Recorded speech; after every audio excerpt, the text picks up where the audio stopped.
This is the Three Things with your host, Gene Church. Today's topic: an attack on law enforcement is an attack on America. The First Amendment provides that Congress shall make no law restricting the right of people peacefully to assemble. Sadly, what's being passed off by corporate media and the Democrats today as mostly peaceful protest are anything but. It has become the functional equivalent of peeing into a jug and calling it mostly water. While the First Amendment addresses peaceful assembly, it also addresses freedom of speech. This freedom does not mean that if I agree with you, then I can speak. But so-called peaceful protesters believe exactly that, and believe it is their right and duty to shut down contrary speech, calling it hate speech and therefore violent. These thugs are hiding behind organizations with names meaning just the opposite of their publicly claimed goals. Fascist organizations like Antifa, which is short for anti-fascist, and Marxist entities like Black Lives Matter, whose interest has little to do with Black lives. BLM is designed only to attack and defund law enforcement and hold agendas far beyond the claims of their media allies, such as the destruction of the nuclear family and the support of abortion. Violence against law enforcement officers has spiked tremendously in 2020. Injuries and death to our law enforcement officers have been too real for the men and women in blue. And it is clear that it has reached a point that law enforcement has lost morale in many large Democrat-run cities, resulting in the loss of quality officers. Mayors and governors in these liberal cities have wanted to appease these rioters, thinking that if they were just nice to them, then they would become their political allies. The Democrat primary saw politicians falling all over each other, trying to look more supportive of Black Lives Matter and Antifa than the other candidates. Maybe if we kneel down with them or wear Ghana kente cloth, they'll like us more. Maybe if we support tearing down statues or painting slogans on the streets, they'll show up to support us at the polls. Perhaps if we deny the founders of Black Lives Matter are Marxist, and more Black lives are impacted by shootings in Chicago each weekend than law enforcement in a year, or claim that Antifa is a myth, or claim that there are no riots or protests, and we keep them off the mainstream media, then we can get their support. This has been a tough balancing act for the Democrats, and Joe Biden particularly.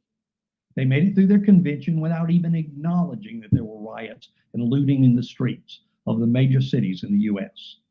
Not so the following week at the Republican convention, when it was discussed and seen in living color. Biden relied upon silence from the secret basement in Delaware to keep him from addressing those issues. However, the drawing up of the polling, particularly on the issue of violence, and the decision of organizations associated with law enforcement, which either never gave endorsements or directed them historically to Democrats, forced Biden to speak out as they received endorsements or gave endorsements to Donald Trump. He condemned violence on all sides, Biden did, including apparently by law enforcement, and contended that there could be no violence if he was elected president. How could this be? It sounds like the old-fashioned protectionist racket. Pay up or your business will be burned down. If you believe Biden, you were left with one of three options. Either the rioters and looters are controlled by Biden, that Biden's election is a reward for their vile and illegal conduct, or simply Joe Biden is lying.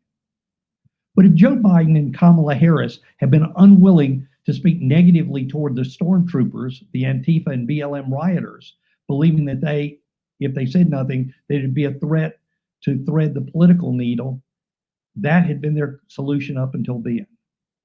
I'm reminded of an old story attributed to Governor Big Jim Folsom of Alabama. Big Jim was a true politician in the good old days, and like Joe Biden, he had no problem straddling the fence.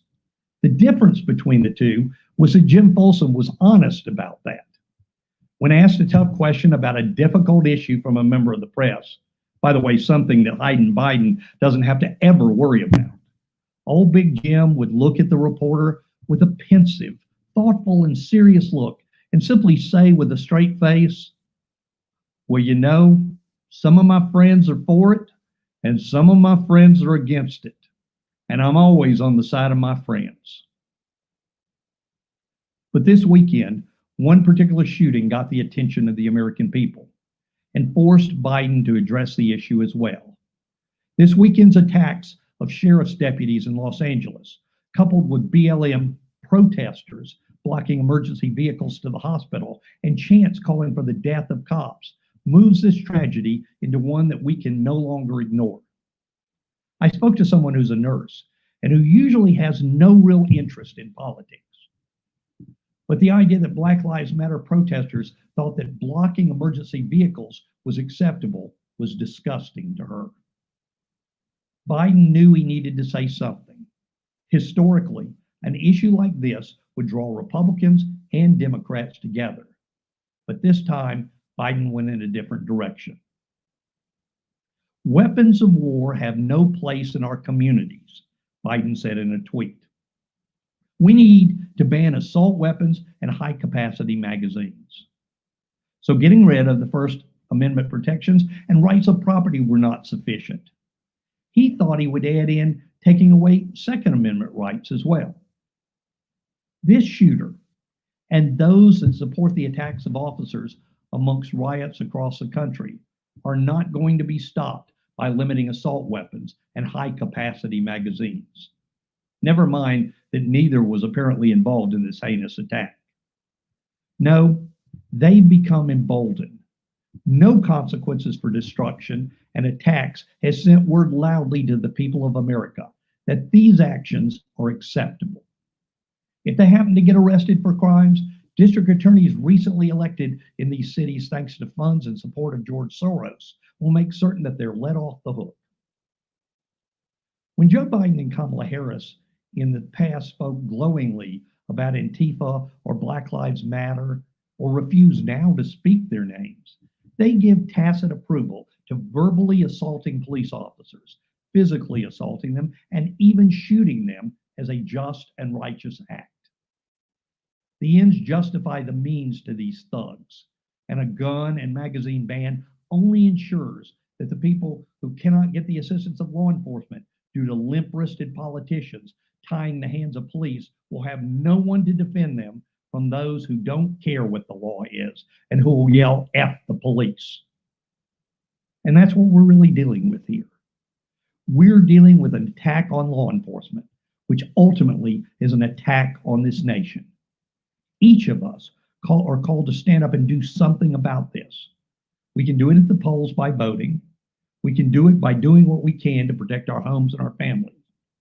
But ultimately, you cannot have it both ways. You can say that you believe that Black Lives Matter, but you cannot say that you support the organization Black Lives Matter. You can say that you stand against fascism and are anti-fascist, but you cannot support Antifa.